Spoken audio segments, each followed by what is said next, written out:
আজ লোক সমাজের 29তম প্রতিষ্ঠা বার্ষিকীতে শ্রদ্ধার সাথে স্মরণ করছি এই পত্রিকার প্রকাশক সম্পাদক জনাব জননেতা তরিকুল ইসলামকে।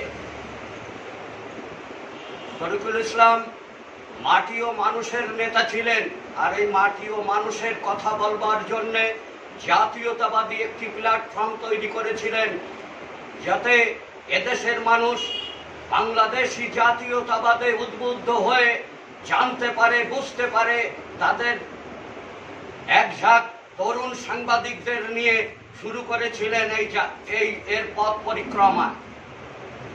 আজ এই পত্রিকার সম্পর্কে যদি ফিরে দেখা যায়, এই পত্রিকা যখন নড়াইলে ঢুকেছিল তখন নড়াইলের কিছু দুষ্কৃতকারী সাংবাদিক সেদিন অশোক কুণ্ডুর পরে ঝাঁপিয়ে পড়েছিল, রক্তাক্ত করেছিল তাকে। সেদিন আমরা তার পাশে যে আমার পরিবার পরিজন সহ আমরা সবাই রুখে দাঁড়িয়েছিলাম এবং তরিকুল ইসলামের আদর্শ এবং এদেশের জাতীয়তাবাদের মুখপাত্র হিসাবে দক্ষিণ অঞ্চলে যে বলিষ্ঠ কণ্ঠস্বর প্রতিষ্ঠার সংগ্রামে সেদিনও আমরা শরীর ছিলাম। আমি গর্ববোধ করছি যে আজ 29 বছর পরে এসে সেই পত্রিকারই জন্মদিন আমরা পালনের সুযোগ পেয়েছি, সুযোগ হয়েছে। মহান রাব্বুল আলামিনের কাছে আগামীতে এই দেশ যতদিন বাংলাদেশের পতাকা এদেশে উঠবে ততদিন এই জাতীয়তাবাদের কথা, যা বাংলাদেশের কথা, এদেশের মাটি মানুষের কথা পত্রিকা তার সাংবাদিকদের মাধ্যমে তুলবে বলে আশাবাদ ব্যক্ত করি। আজ বক্তব্য দেওয়ার মতো কিছু নাই, আমরা একটি কথাই বলতে পারি, এই পত্রিকার মাধ্যমে আপনারা এই পত্রিকাতে যে আপনাদের কথা তুলে ধরতে গেলে আপনাদের সাংবাদিক হতে হবে এরকম কোনো কিছু নাই। এটা তরিকুল ইসলামের কথা।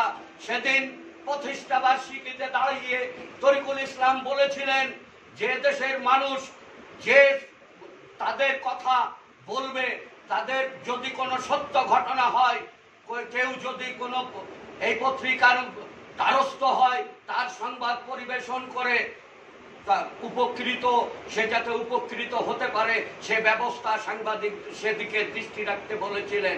আজ আপনারা সহকর্মীবৃন্দু যারা আছেন তাদের কাছে ন্যায় নিষ্ঠার সঙ্গে এই পত্রিকাতে লেখেন, এই পত্রিকার সম্পর্কে মানুষকে বলেন। এখন থেকে প্রায় 30 বছর 35 বছর আগে আমি নড়াইল প্রতিনিধি অশোক কুণ্ডুর সাথে আমাদের সম্পর্ক, আত্মার সম্পর্ক। উনি মাঝে মাঝে নড়াইল পৌরসভায় নির্বাচন করতেন, আর ওনার প্রতীক ছিল বাঘ। আমাকে বলেছিল, কাকু আমি তো বাঘ প্রতীক নিয়েছি এবং সমাজের প্রতিটা ক্ষেত্রে বাঘের মতো আচরণ করে আমি সফল অর্জন করব। উনি ওই নির্বাচনে যথেষ্ট ভালো করেছেন এবং এলাকায় খুব সুনাম অর্জন করেছেন। এর পাশাপাশি বিভিন্ন ধর্মীয় অনুষ্ঠান এবং সাংবাদিকতা অত্যন্ত সুন্দরভাবে সে পালন করেছে, সে দায়িত্ব পালন করেছে। এই যে ব্যানার দেখতেছেন, আমাদের এই দক্ষিণবঙ্গের বাঘ আর আমাদের নড়াইলের বাঘ, এই দুই বাঘের মধ্যে আমি আসছি। এই বাঘেদের অনুষ্ঠানে আমি খুব খুশি। আমি উত্তর আমি সাফল্য অর্জন করি এই লোক সমাজের 30 বছর করতেছি। ধন্যবাদ।